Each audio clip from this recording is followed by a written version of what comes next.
राम राम राम हरे हरे हरे कृष्णा कृष्णा कृष्णा हरे हरे हरे राम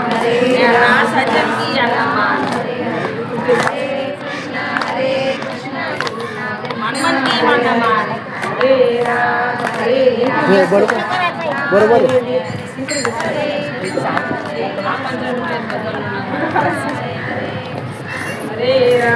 हरे राम राम राम हरे हरे हरे कृष्णा कृष्णा कृष्णा हरे हरे हरे राम राम राम हरे हरे हरे कृष्णा कृष्णा कृष्णा हरे हरे हरे राम राम राम हरे हरे हरे कृष्णा कृष्णा कृष्णा हरे हरे हरे राम राम राम हरे हरे हरे कृष्णा कृष्णा कृष्णा हरे हरे हरे श्री ज्ञानदेव तुकाराम पंढरीनाथ भगवान की जय ज्ञानेश्वर महाराज की जय तुकाराम महाराज की जय महाराज की जय सिद्धेश्वर भगवान की जय जय शांत बसा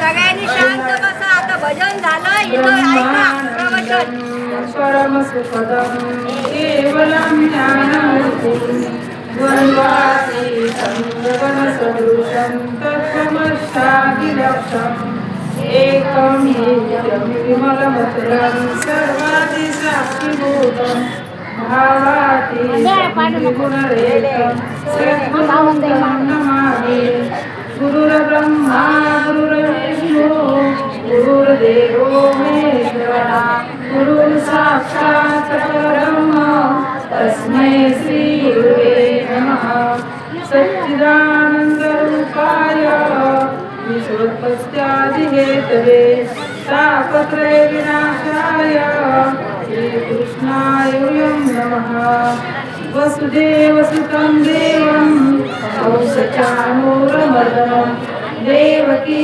परमानन्दं कृष्णं वन्दे जगद्गुरुं कृष्णाय वासुदेवाय हरे परमात्मने प्रणतक्लेशनाशाय गोविन्दाय नमो नमः महायोगपीठे तटे भीमरत्नं वरं पुण्डरीकाय दातुमिन्द्रैः समागत्य तिष्ठन्तमानन्दकन्दं परब्रह्मलिङ्गं भजे पाण्डुरङ्गं कर्पूरगौरवं करुणावतारं संसारसारं भुजेन भावं सदा वसन्तं हृदयारण्यं भवं भवानी सहितं नमामि मूकं करोति वाचालं लङ्घयते यत्कृपातमहं वन्दे परमानन्दमाधवं जयन्ते केले स्मरण होय सकळ विद्येचे अधिकरण तेची वंदन श्री सद्गुरूंचे ते नमस्कारोनी आता मस्तक पायावरी या करी संतांच्या ते नमस्कारोनी आता बाबाजीला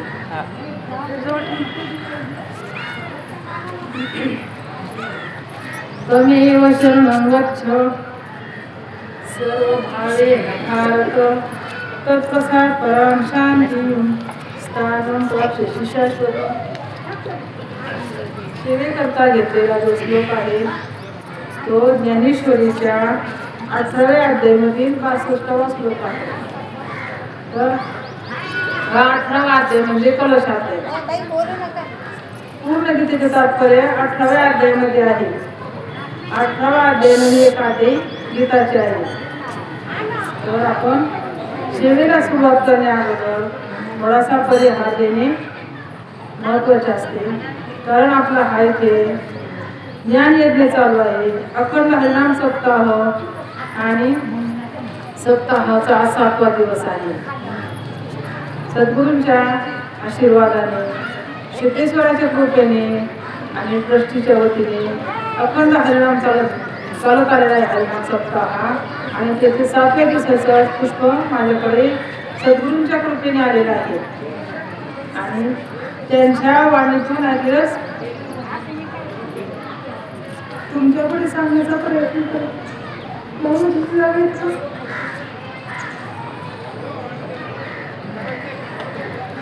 तर असं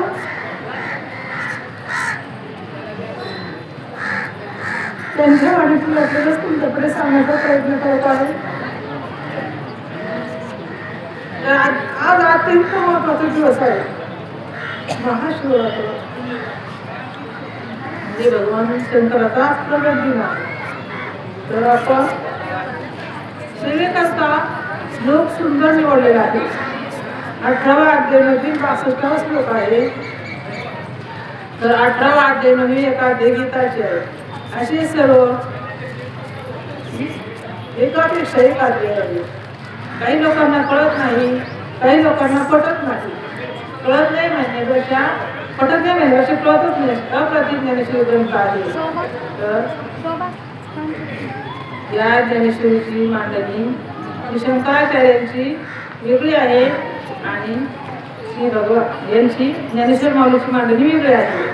तर भगवान शंकराची मांडणी अशी आहे. भगवान शंकराचार्यांची ज्ञानेश्वरीची पहिला अध्याय 1 ते 6 अध्याय कर्मकांड सांगितलं, 7 ते 12 अध्याय उपासनाकांड सांगितली आणि 13 ते 18 अध्याय ज्ञानकांड सांगितली अशी आहे.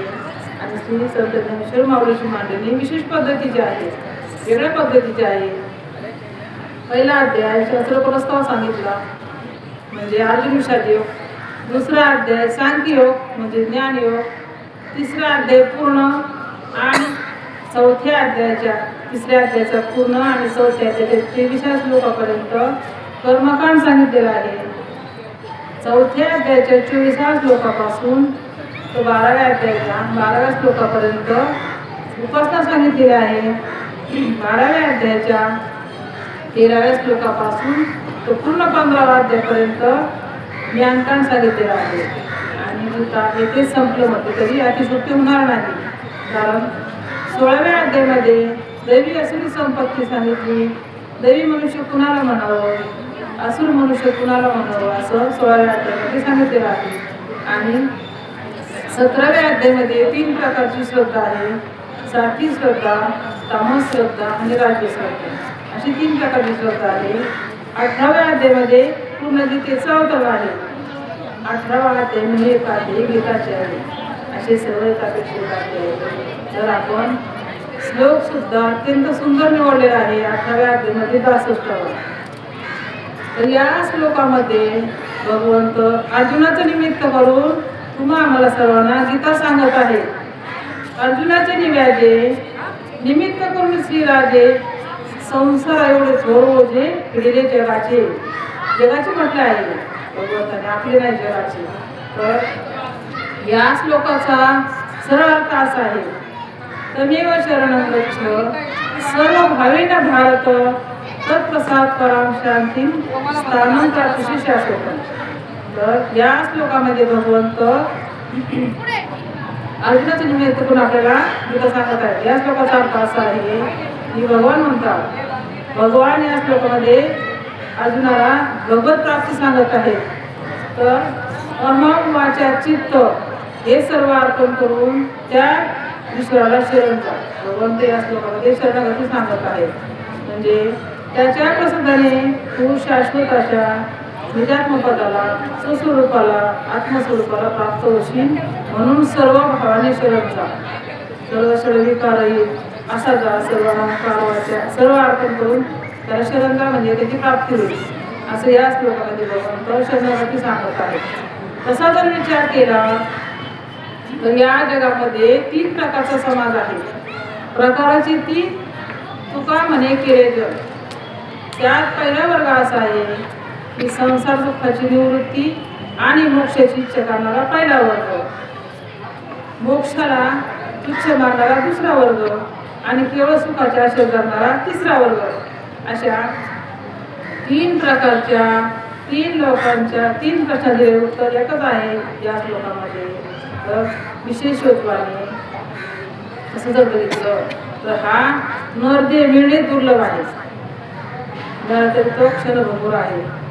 दुर्लभो मानुषो देहो देहिनां क्षणभंगुरः तत्रापि दुर्लभं मन्ये वैकुंठप्रिय दर्शनम.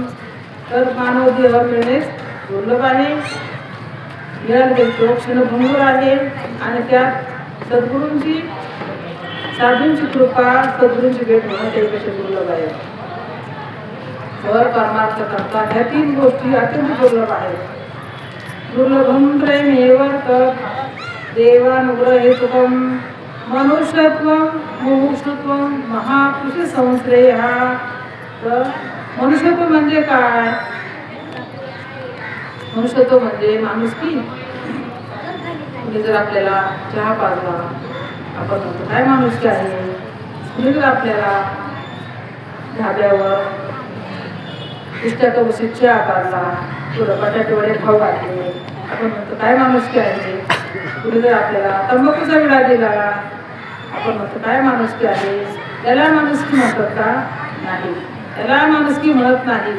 तर ज्या परमात्म्याने एवढा अमोल मानव देह दिला आपल्याला त्याचं भजन करणं त्याला माणुसकी म्हटलेलं आहे. मनुष्यपणा तरी साधी नारायण नाही तरी हीन पशु होनी हरिवी न जन्म नरकाची परिधाना यमाचा पाहुणा प्राणी होय. तर भगवान म्हणतात आहे तू मनुष्यत्व आहे ना माणसाच्या यायला आला ना तू भगवंताचं भजन कर. मनुष्यत्व म्हणजे माणूस केलं म्हटलेलं आहे की भगवंताचं भजन करणे. मुमुक्षुता म्हणजे काय? आपल्या मोक्ष स्वरूपाबद्दल तम असणे, आत्मस्वरूपाबद्दल तम असणे, उद्धाराबद्दल तम असणे, सद्गुरूला भेटावं सद्गुरूला म्हणावं पै मी उद्धार पाळेन पै कृपा करील नारायण. ऐशे तुम्ही सांगा संत सज्जन करा समाधान चित्त माझे काही खंडाईल कर्म पावशेतील धर्म असे कळेल वर्म मी श्रम वाटत असे. ऐशे तुम्ही सांगा संत सज्जन करा समाधान चित्त माझे. तर पहिली गोष्ट मनुष्यत्व, दुसरी गोष्ट मुमुक्षुता म्हणजे उद्धाराबद्दल कर्म असणे आणि तिसरी गोष्ट म्हणजे सद्गुरूंची भेट होणं ही त्याहीपेक्षा दुर्लभ आहे. तर तरी अशा सुसंस्कृत देशामध्ये कुणाला नरदेह मिळाला हे आपलं परम भाग्य आहे. भरतखंडी नरदेह प्राप्ती ही तो परम भाग्याची संपत्ती. अशा सुसंस्कृत भारत देशामध्ये तुम्हा आम्हाला नरदेह मिळाला हे आपलं परम भाग्य आहे. आणि अशा भारतासारख्या आपल्याला नरदेह मिळण्याकरता पवित्र भूमीवर या तर संचित रूपी बँकेत पुण्यरूपी अकाउंटमध्ये बॅलन्स असावं लागतं तर नरदेह रूपी चेक पास होतो. तर या भूमीचे किती वर्णन करावे. वयाच्या 16व्या वर्षी जगाला लाजवणारे तत्वज्ञान जगापुढे मांडणारे श्री संत ज्ञानेश्वर माऊली याच पवित्र भूमीवर वयाच्या 16व्या वर्षी तोरणा जिंकून स्वराज्याचे तोरण मारणारे छत्रपती शिवाजी महाराज याच पवित्र भूमीवर वयाच्या 6व्या वर्षी भगवंताला जीव घालणारे श्री संत नामदेवराय याच पवित्र भूमीवर. एकदा काय झालं नामदेवरायांचे वडील म्हणजे दामा शेट्टी तर यांचा कपडे विकण्याचा व्यापार असायचा त्यांचा. एकदा काय झालं त्यांना दुसऱ्या गावी कपडे घेऊन जायचं होतं आणि त्यांना झाला आता उशीर. तर त्यांनी सांगितलं दामा शेट्टीने बोलायला सांगितलं की म्हणते आज येणार ना आम्हाला नैवेद्य घेऊन पाठवा म्हणते आज मला उशीर झाला आहे. तर नामदेवरायांकडे नैवेद्य दिला बोलायने म्हटले एवढा देवाला नैवेद्य खाऊ घाल आज बाबा गावी गेलाय म्हटले. तर गेले नामदेवराय मंदिरामध्ये भगवंताच्या म्हटले देवा जेवण कर म्हटले आज बाबा नाही आज माझ्या हातात तुला खावं लागलं म्हटलं. नैवेद्य घेऊन गेले देवा खा आता ते मूर्तीचा देव कुठे जेवतो खाऊन पण नामदेवाने मूर्तीच्या देवाला सुद्धा जीव घातलं. तर देवा जेवतो की नाही तर तुझ्या पुढे डोकंच फोडून घे म्हटले. आणि मला आज आईने सांगितलं आहे तू देवाला नैवेद्य खाऊ घालायचा. आपण कधी देवाला नैवेद्य खाऊ घाल म्हणायचं, देवाला आर्थ दाखवा असं कधी नाही म्हणायचं. देवाला नैवेद्य खाऊ घालायचं, देवाला नैवेद्य खाऊ घाल. तर नामदेवाने हटत झाला. 5 वर्षाची मूर्ती ती, देवा जेवण कर, मला भूक लागली आहे, तू जेवल्याशिवाय मला आई जेवायला देणार नाही. हट्ट झालं नामदेवाने. मग जेवतो की नाही म्हटले, नाही तर तुझ्या पायावर डोकंच फोडतो म्हटलं. असं नामदेवराय 1 2 3 असे म्हणूस तर लगेच भगवंताने उतरले खाली विटेवरून आणि नामदेवाला पकडलं. म्हटले अरे नामा वेळा झालास का म्हटले.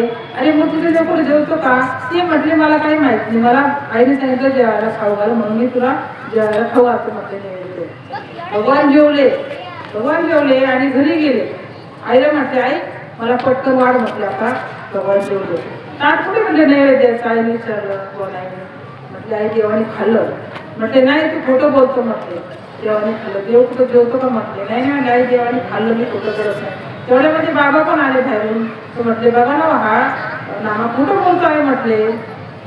तर म्हटले नाही बाबा मी खोटं बोलत नाही, तुम्ही माझ्यासोबत चला म्हटले उद्या मी तुम्हाला दाखवतो देव जेवतो की नाही.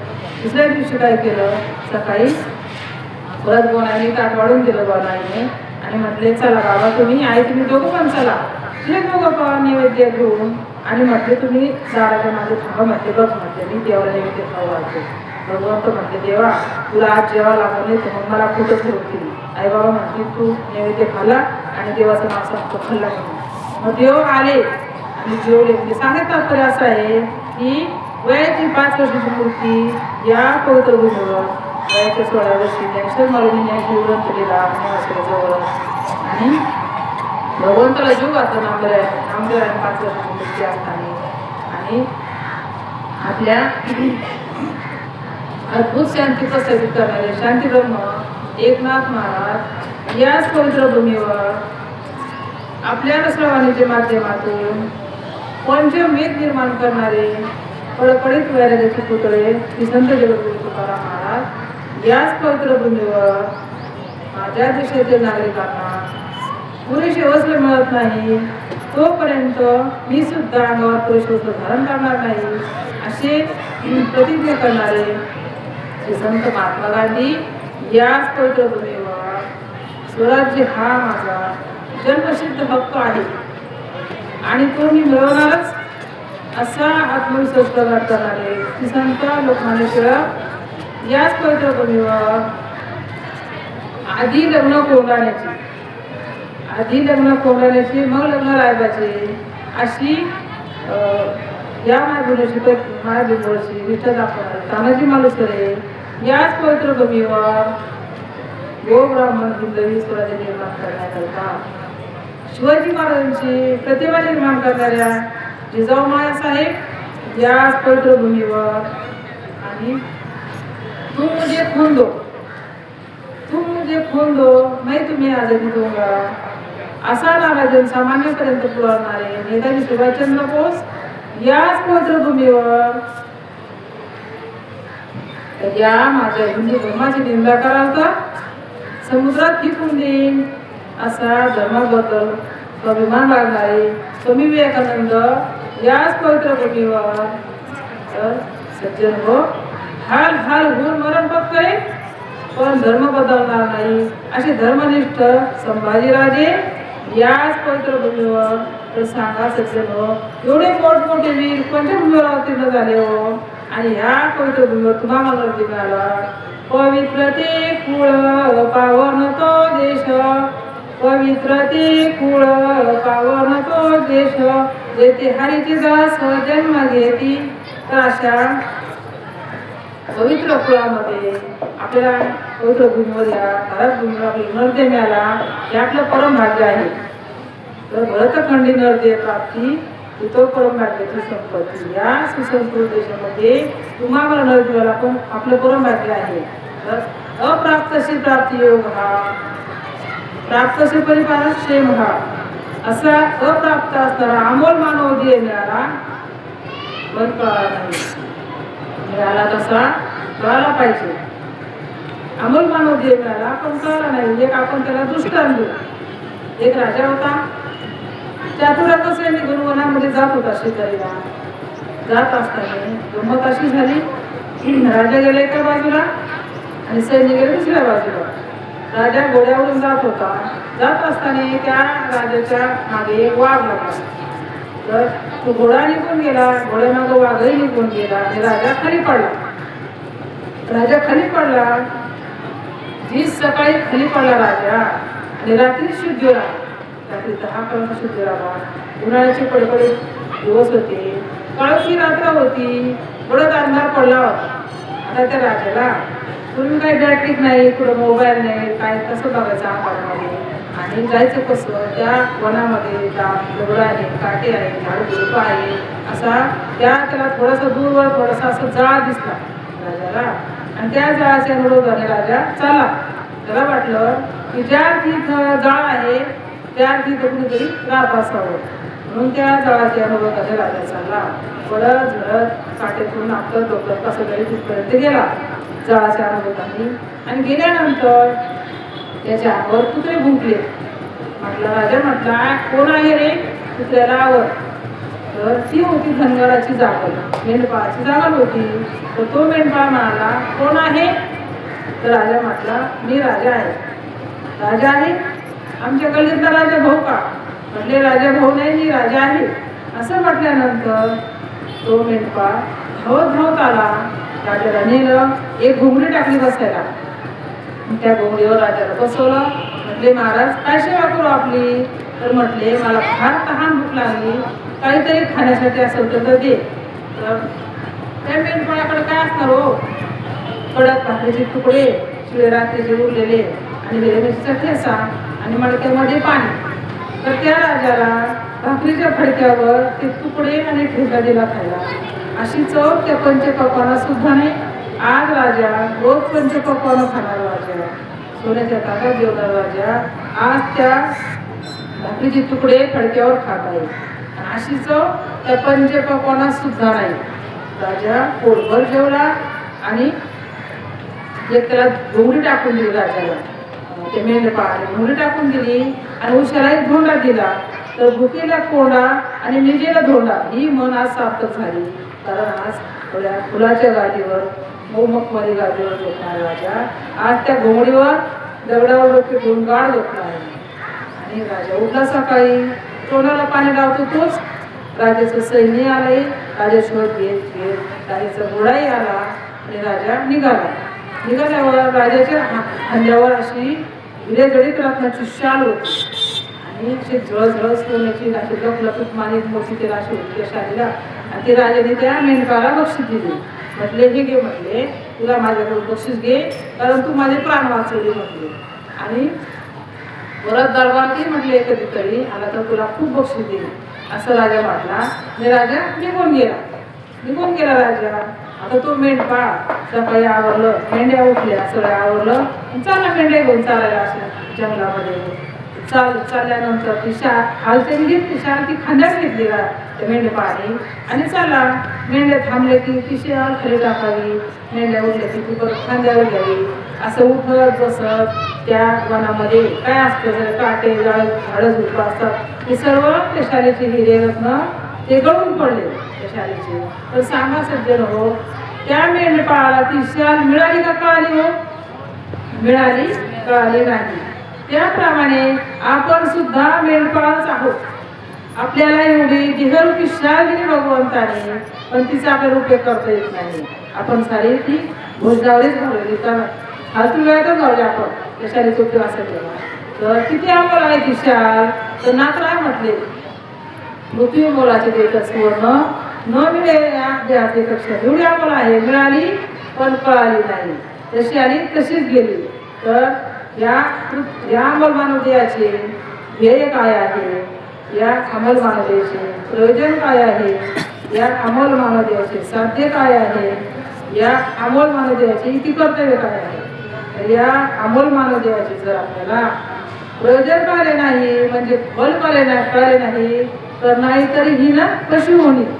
नाहीतरी काय थोडी श्वान स्वीकारे बापुडी ऊस नाही पायच्या मनुष्य परी कुत्री ती. एवढं नाथरायांनी सर्व साधू संतांनी या जे तळमळीने खूप सांगितले, पण हा जीव काय आपल्या उद्धारासाठी लक्ष देत नाहीये. तर ज्याच्या जीवनामध्ये साधू संतांची चर्चा अधिष्ठान नाही, ज्याच्या जीवनामध्ये आपल्या उद्धाराबद्दल तळमळ नाही, तर संप्रदायाच्या नाथरा काय म्हटले, पाहून या मनुष्य पण जो न साधी सर्व ज्ञान तो लागल्यानं उच्चवणे तो पाहिजे.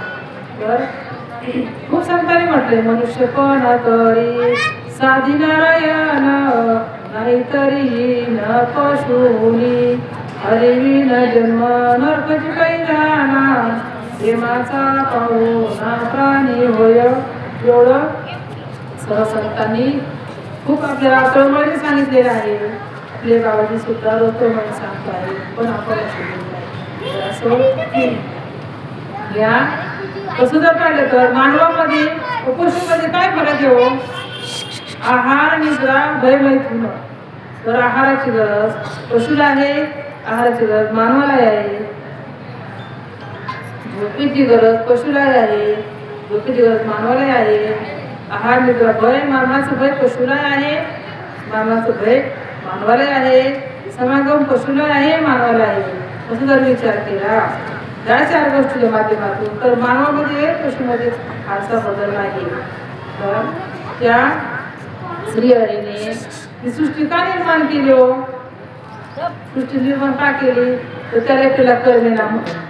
एक लेली कंठवेची म्हणून येणे केले निर्माण 14 भुवने मेघ सूर्य चंद्र तारांगणे ओ किती 5 महाभूते भिन्ने भिन्ने हो ऐसा हा लागवणी माया सूत्रधारी. तर तो माया सूत्रधारी ते सर्व तोच करतो सगळं. त्याला कर्मेना म्हणून त्याने सगळे अनेक जीव निर्माण केले. व्यवहारात सुद्धा तसंच आहे. आपल्याला सुद्धा याला करमत नाही म्हणून आपण सुद्धा नसताना कुठाली वाढवून ठेवतो. तर भगवान म्हटले याला कर्मेना म्हणून त्यांनी अनेक जीव निर्माण केले. काही खगचर केले, काही वीरचर केले, काही भूजल केले. तर काही खगचर म्हणजे आकाशात उडणारे निर्माण केले, जलचर म्हणजे पाण्यात राहणारे निर्माण केले आणि भूजल म्हणजे ह्या पृथ्वीवर राहणारे निर्माण केले. काही 2 पायाचे निर्माण केले, काही 4 पायाचे केले, काही 6 पायाचे केले, काही 10 पायाचे केले, काही बहु पायाचे केले आणि काही बिना पायाचे निर्माण केले. त्यांनी सर्व निर्माण केली. पण ती कशी केली? आडवी केली, आडवी. आता त्याला ह्याच्यातून कुणी जाणार तयार नाही. आडवी म्हणजे सगळे कसे पशु पक्षी प्राणी सर्व आडवी निर्माण केली. तर जाण्याला कोणीच तयार नाही म्हणून त्यांनी खूप बाहुल्य निर्माण केलं. बाहुल्य मनुष्य तेही निजे ज्ञान घातले पाहिजे.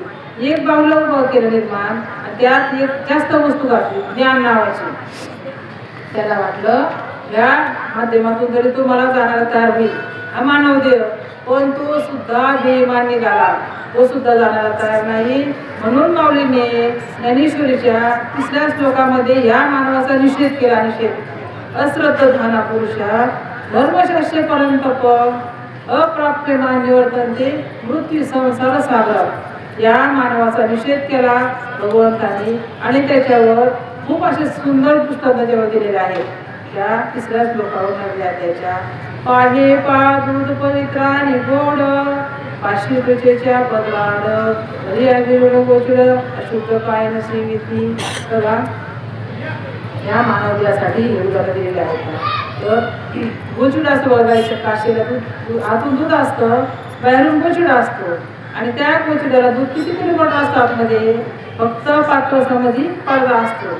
पण त्या गोचुड्याला त्याचं ज्ञान नाही, तो अशुद्ध रक्त सेवन करतो. माऊलीने आणखी त्याच्या चढता दृष्टांत दिला का कमल कंदानी गरदुरी नांदलू इतकेच्या घरी परागशी विजयधमरी एराची खरची उरे. बघा एक पाण्याचं सरोवर असतं आणि त्या सरोवराच्या कडेला एक कमळाचं झाड असतं फुलाचं आणि त्या शेंड्याला 1.5-2 फुटावर शेंड्याला फुल असतं आणि खाली बेंडकी बसते. पण त्या बेंडकीला त्याचं ज्ञान नाही, दूर दूरून भुंगे येतात आणि त्या फुलाचे मकर करून सेवन करतात. पण ह्या बेंडकीला त्याचं ज्ञान नाही, ते त्या बुडाची काय करते, चिखल सवळत बसते, चिखलच खाते. माऊलीने आणखी 3रा दृष्टांत दिला चढता ना तऱ्हेनी देवाच्या परिवारी लोह्या रुपल्या ती सहस्रवरी येथे बसून उपास करिता बरोबरीचे. बघा पूर्वीचे लोक खूप असे कष्ट करायचे आणि धन कमवून ठेवायचे. पण कुठे ठेवायचे? कुणी काही बँका नव्हत्या, ते घरातच खड्डे खांदून ठेवायचे, घरातच पुरून ठेवायचे. पण त्या दुर्दैवाला त्याचं ज्ञान नाहीये की आपल्या वाळवंटाने आपल्या घरात धनाचे हांडे ठेवले, त्याला ज्ञान नाहीये. तो काय करतो? भीपीचे तुकडे वाळपून आणतो आणि त्या हांड्यावर बसून खातो, त्याचं त्याला ज्ञान नाही. तर ह्या 3 दृष्टांताप्रमाणे माऊलीने उत्कृष्ट सिद्धांत सांगितला. तैसा हृदयामध्ये मी राम असता सुख सर्व सुखाचा आराम भ्रांता शिकाम विषयावरी. बघा 3 दृष्टांताप्रमाणे, गोचुडाप्रमाणे, वेडकीप्रमाणे आणि त्या हृदयाप्रमाणे आपल्या अंतःकरणामध्ये एवढा मोठा आपलं स्वरूप आहे, परमात्मा आहे, पण त्याचं ज्ञान नाही. हा जीव त्या विषयातच सुख शोधतो. विषयात आहे म्हणजे सुख गाळू मूर्खावनी मूर्ख.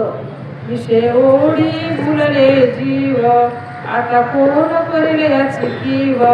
उपजे नारायणी भाव अवनी भाव न देही.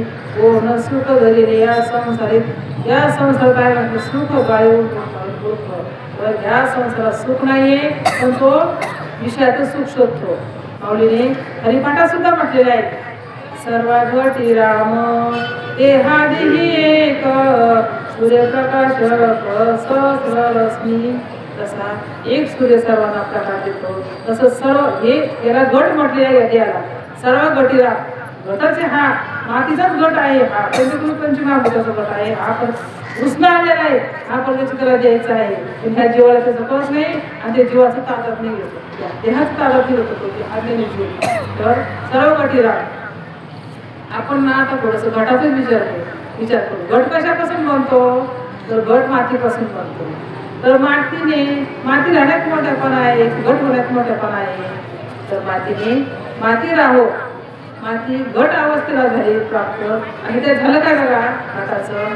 आपण आश्विन महिन्यामध्ये घटस्थापना करतो, देवीचा गट बसवतो. मी घटाचं उदाहरण दिले त्यासाठी आपल्या देवासाठी गट.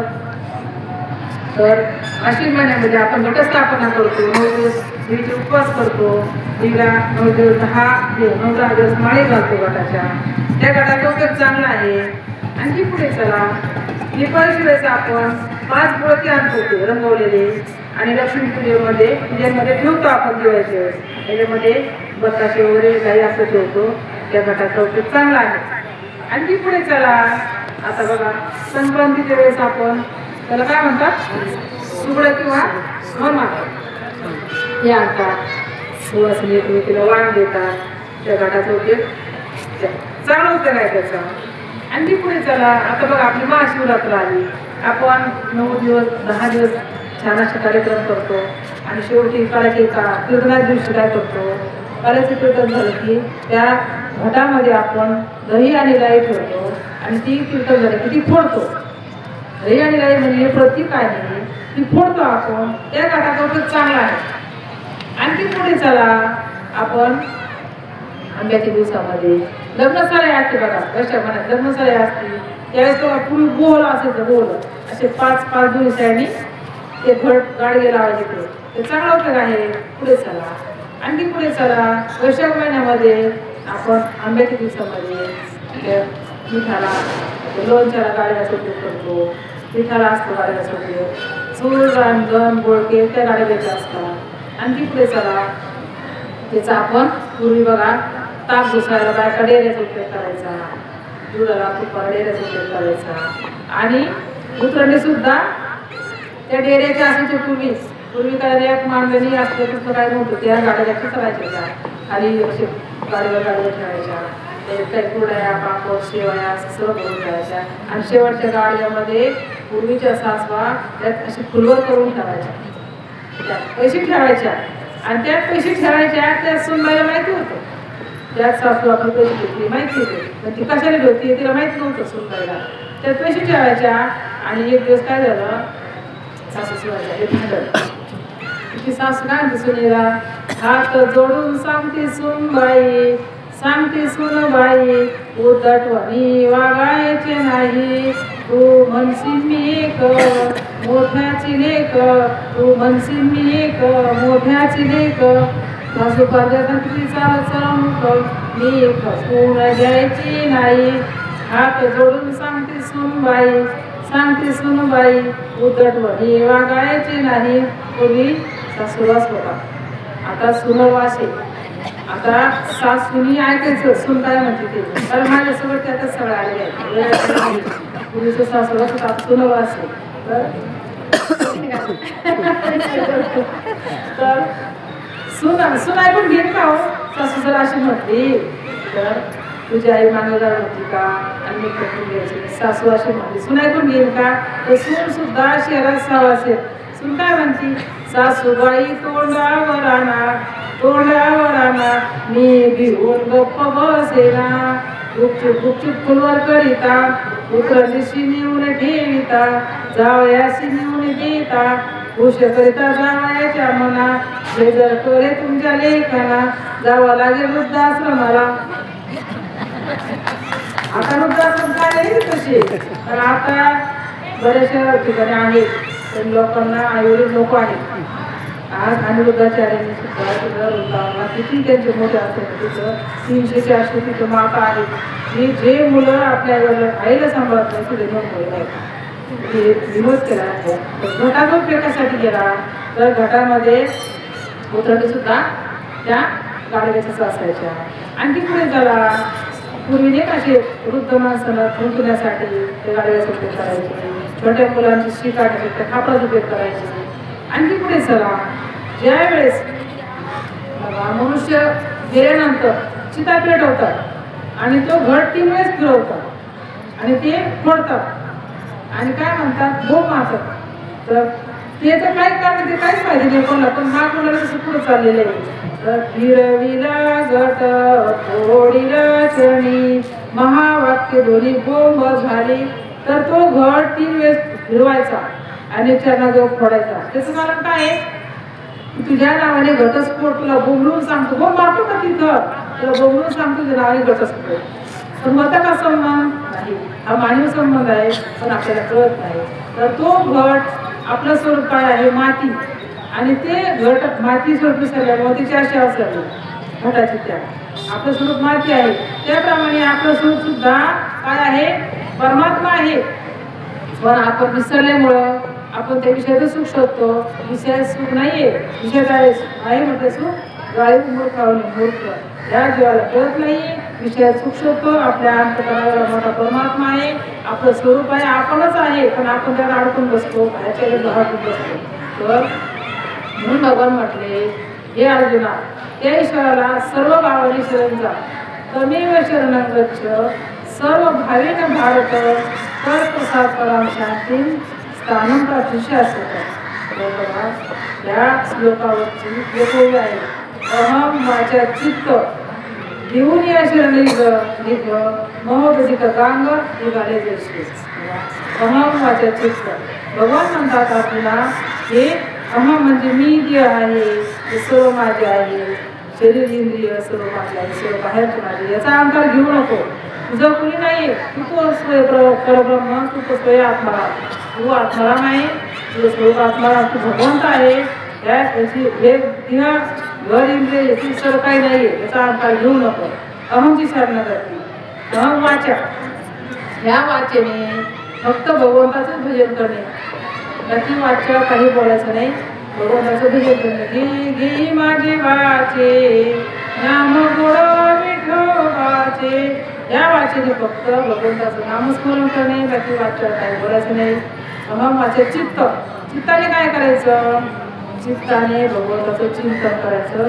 चिंता करायची नाही, तो आपली सर्व चिंता वाच, आपण नाही घेतलं तरी वाचून घेतलं तरी वाटत चिंता, पण त्याचं चिंतन करा.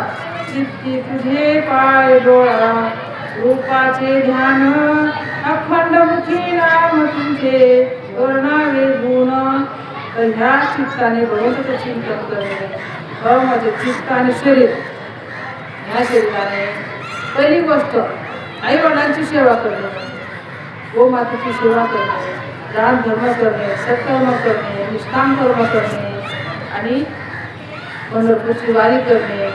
ह्या शरीराचं काय काम आहे ते सर्व त्यांनी करायचं शरीराला प्रगतीची वाढी करणं दान धर्म सत्कर्म करणं आणि आपला उद्धार करणे आपल्याला आपल्याशी परमभाग गेले सद्गुरू मिळाले आहे आज 55 वर्ष झाले त्या सिद्धेश्वराची कृपा आहे आपल्याला आपले सद्गुरू आपलं तर ज्ञानगंगा वाहते आहे अरे चान्स घ्या हा चान्स परत नाही एकतर आपण या महामारीतून आपण जगलेलो आहोत आणि आपण का निष्काळजीपणा करावं आपला उद्धार करावं मी तर म्हणते असे ह्या आपल्या अहिल्यानगरमध्ये या सिद्धेश्वर जनतेमध्ये असे संत होणे नाही असं मला तर वाटतं कारण मी एक माझं पण मी दुर्भाग्य समजते की मला उशिरा संतांची भेट झाली आणि ह्या इथे बाबाजीने किती छान छान महाभारत सांगितले रामायण सांगितले आणखी भागवत सांगितलं श्रीमद भागवत सांगितला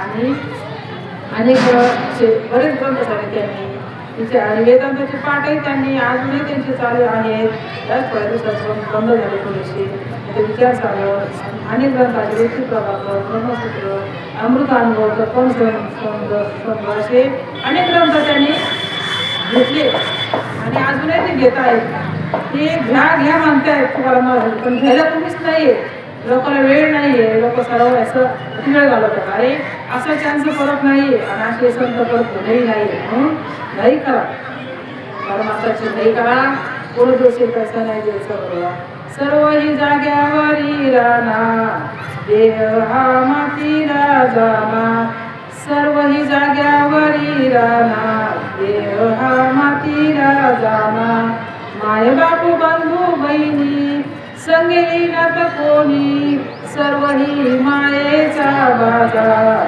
देह हा मातीला जाणार सर्व ही जाग्यावरी राहणार देह हा मातीला जाणार जवळ असता पैसा रुका तोरी म्हणती बाबा काका शेवटी नाही कुणाचा आधार देह हा मातीला जाणार सर्व ही जाग्यावरी राहणार देह हा मातीला जाणार वेळी सांगे सर्व जगाला हरिनामाकडे लक्ष द्याना होईल पुळीचा उद्धार देह हा मातीला जाणार सर्व ही जाग्यावरी राहणार देह हा मातीला जाणार तर सर्वांना इतर विनंती आहे करायची की आपण घाई करा परमात्माची आपल्याला अशी सद्गुरू मिळाली आहे मी तर म्हणते देव भक्तांच्या जोड्या आहेत बघा ज्ञानेश्वर माऊली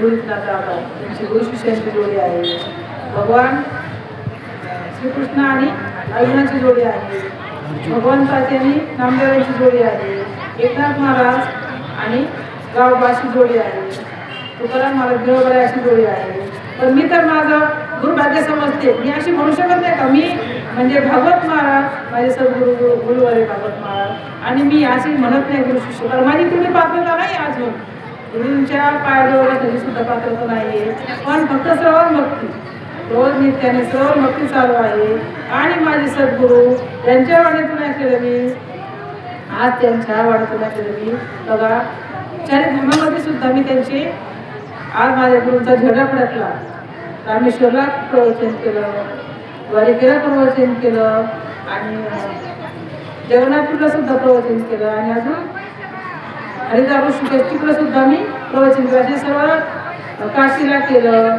वृंदावनला केलं आळंदीला त्याची काकांच्या गाडीत पण जाताना केलं पंढरपुरात फक्त करायचं राहिलं आधी प्रवचन पण मी सर्व तीर्थामध्ये प्रगतीला सुद्धा केले चारी धर्मामध्ये केले माझ्या सद्गुरूंचा मी आज सर्व चारी धर्मामध्ये झेंडा पडतोला तर मी एवढी मोठी नाही म्हणत मी अजून की फक्त माझी सर्व भक्ती आहे आणि त्यांच्या वाणीतून मी तुमच्या सांगण्याचा प्रयत्न केला आहे मी एवढी मोठी नाही आहे सुद्धा असेल ते माझे वडील समजावे योग्य असेल ते गुरुमाऊलीचे समजावे आणि आज त्यांना 2-3 महिने झाले बाबाजींची तब्येत बरी लागली आपण सगळ्यांनी सिद्धेश्वराला विनंती करायची की आमचे बाबा लवकर बरे होऊ दे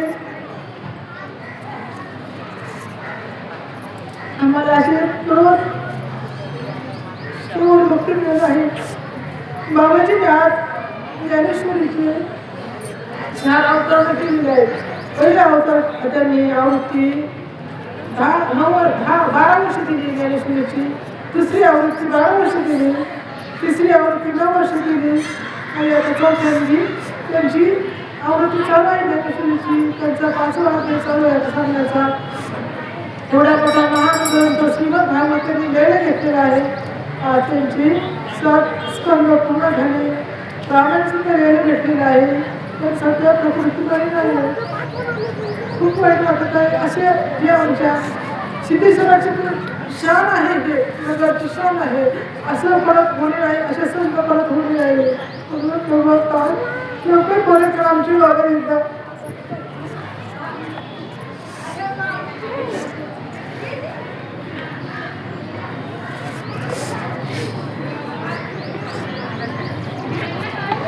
तर असं त्यांच्या वाड्यातून ऐकलं तुमच्याकडे सांगण्याचा प्रयत्न केला.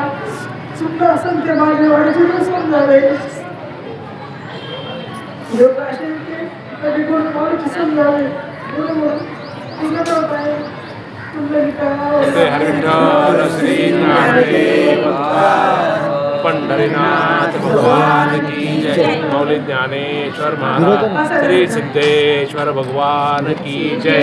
आता विश्वास म्हणजे देवे वाक्यज्ञे कोशावे कोशोनी मुंजयावे बसाय गाणे जे प्रांची व्यंगती सांगो तया सत्कर्मी रती वाढो.